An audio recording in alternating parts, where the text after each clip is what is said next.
우리 대한민국 만세 응원합니다. 세계에서 흉내낼 수 없는 핵보다 더 무서운 무기를 보유하는 나라로 만들어주세요. 응원합니다. EMP탄 한 발로 웬만한 도시 나라 전체를 순식간에 석기 시대로 되돌려 놓을 수 있는 무기체계. 비핵형 EMP탄이 최상의 무기가 되겠네요. 전력을 다해서 한국이 개발 보유해야 할 무기네요. 네티즌들이 왜 그렇게 반응하고 댓글을 달았을까요? 이유를 한번 봅시다. 한국은 세계 최고의 통신기기 기술과 반도체 전자기술을 가지고 있습니다. 현재 한국은 국가 주도로 전략무기 개발에 열을 올리고 있습니다. 그중 낙진 없는 핵폭탄이라고 하는 EMP 폭탄입니다. 모는 한국이 개발하고 있는 EMP탄과 더욱 진화되고 있는 미래의 EMP탄에 대해서 알아보겠습니다. EMP탄, 일렉트로 마그네틱 펄스밤은 광범위한 손발가락염의 적지의 통제체계 방공망 전산망 등의 전자기기를 일시적 약 15분 또는 영구적으로 파괴시킬 수도 있으면서도 익명은 살상하지 않는 비살상 무기이기 때문에 전략적으로나 정치적으로 매우 영리한 전략무기로서의 가치를 가지고 있습니다. 현대사회에 있어서는 최신 무기를 비롯하여 각종 산업시설, 의료시설, 생활용품 등은 거의 모두 전자기기로 이루어져 있기 때문에 EMP탄 한 발이면 폭파 고도에 따라 수 킬로미터, 수백 킬로미터까지 거의 모든 전자기기가 무력화되어 공격당하는 입장에서 있는 피해는 상상을 초월하는데요. 반면 공격을 하는 입장에서는 적이 전자기기를 사용하는 시설만 파괴할 뿐 익명살상은 하지 않기 때문에 정치적으로는 장점이 있습니다.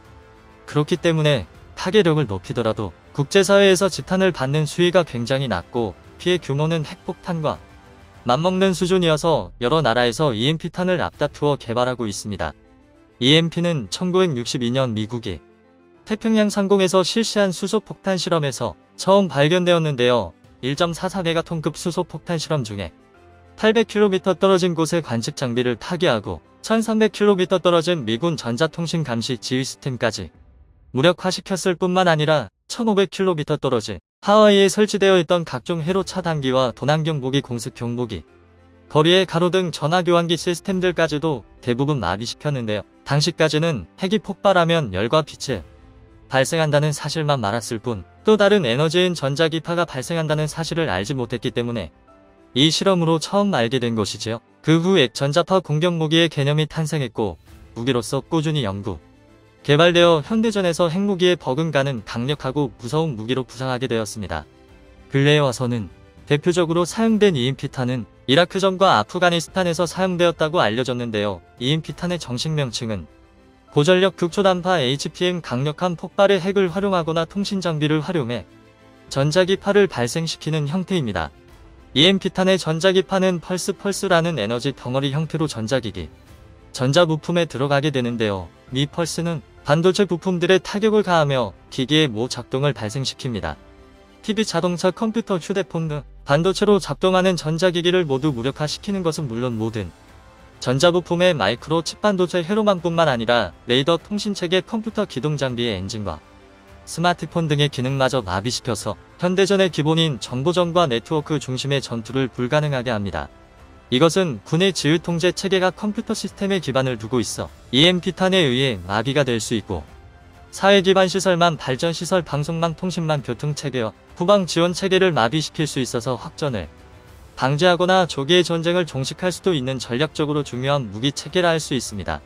그럼 EMP탄은 어떤 종류가 있을까요? EMP탄의 무기 형태는 전자기파 발생형과 폭발형으로 나눌 수가 있는데요. 전자기파 발생형은 비핵 EMP로 우라늄이나 플루토늄 같은 핵물질을 쓰지 않으면서도 고전압 펄스 발생장치와 자잠 압축변환기 MCG 등으로 핵폭발이 버금가는 전자기 충격파를 방출해 핵폭발과 유사한 피해를 유발할 수가 있습니다. 비핵 EMP탄은 특정 지역, 특정 목표물에 대한 확실한 손상을 가하는데 효과적이기 때문에 우리가 자주 보는 명화에서 소규모 전투 장면에 나온 비핵 EMP탄 대부분이 여기에 해당합니다. 다음은 폭발형 핵 EMP탄입니다. 핵폭발 시 발생하는 감마선으로 인해 EMP가 발생하는데 그 파장이 수킬로헤르츠, 수백 킬로헤르츠 이르다가 점차 감소하면서 전기 장비에 순간적으로 과도한 전류가 흐르게 만들어 전자기기를 무력화시키는 것인데요. 핵폭탄급의 폭발력을 전제로 하기 때문에 매우 위험성이 크고 EMP만을 선택적으로 사용할 수 없는 단점이 있기 때문에 사용하기에는 많은 제약이 따릅니다. 하지만 핵 EMP탄의 파괴력은 상상을 초월하는데요. 30km 대기권 상공에서 핵폭탄을 터뜨릴 경우 한반도 전체가 EMP탄의 영향권만에 놓일 수 있을 정도로 위력적입니다. 최근에는 폭발용도 소형과 경량화하는 추세로 더 좁은 범위를 타격할 수 있도록 만들어주고 있습니다. 2008년 미국 의회 보고서 CRS 리포트에 따르면 EMP탄이 40에서 100km 상공에서 폭발하면 피해 반경이 800km이며 전력 최대 50%가 파괴되고 경제는 25% 위축된다는 연구 결과가 나왔습니다.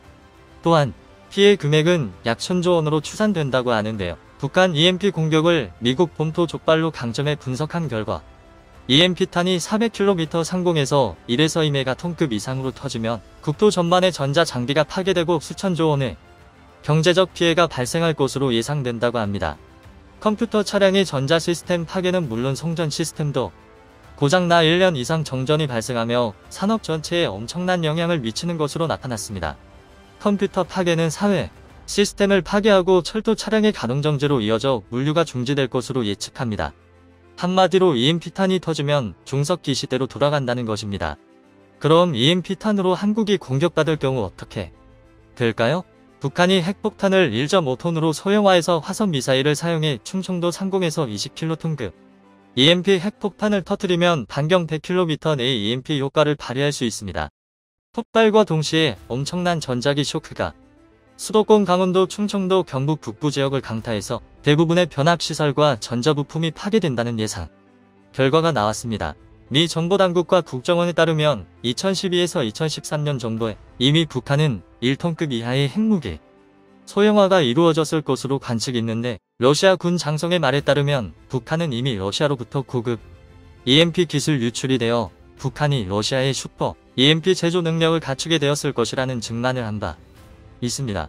슈퍼 EMP는 메가톤급 EMP보다 400 이상 강력한 전자기 충격파를 만드는 기술입니다. 슈퍼 EMP 폭탄은 폭주하지마. 과학자들이 북한에서 러시아가 설계한 슈퍼 EMP 프로젝트를 연구한 것으로 알려져 있으며 가까운 미래에 EMP 무기를 개발 운영할 수 있다고 밝혔는데요. 그럼 한국의 EMP탄 기술 수준은 어디까지 왔을까요?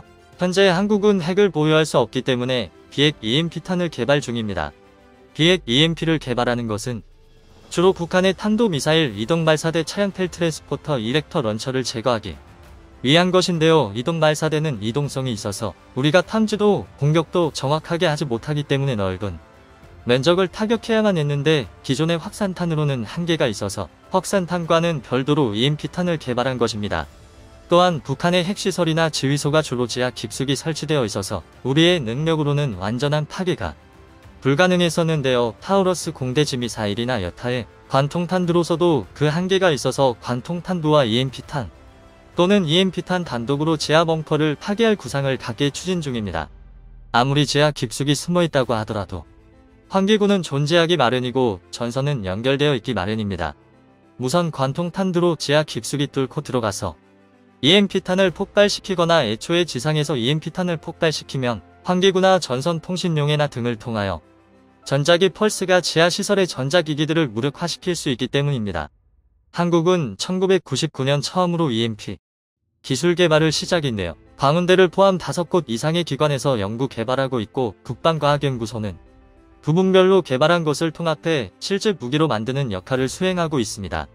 그 후 9년여간 관련 기술에 연구를 거듭한 결과 2008년 국방과학연구소는 고출력의 전자기파를 반복적으로 발생시키는 기술 개발을 완료했습니다. 현재 한국의 국방과학연구소가 개발한 EMP 기술은 반경 1km까지 무력화시킬 수 있는 것으로 알려져 있습니다. 한국의 기술은 전자장비를 마비시키는 소프트킬 수준으로 평가되며 바로 전력화할 수준까지 이르렀는데 현재 한국의 미사일 전력으로 북한의 핵과 미사일을 무력화할 수 있는 최첨단 전력으로 꼽히며 항공기 탑재 유도탄, 순항미사일, 탄도미사일, 탄두에 장착이 가능한 것으로 알려져 있습니다. 국방과학연구소는 반경 수 킬로미터의 전자기기들을 파괴할 수 있는 하드킬 수준의 EMP탄을 개발도 진행하고 있는데요. 현재 상당한 수준까지 도달해 있는 것으로 알려져 있습니다.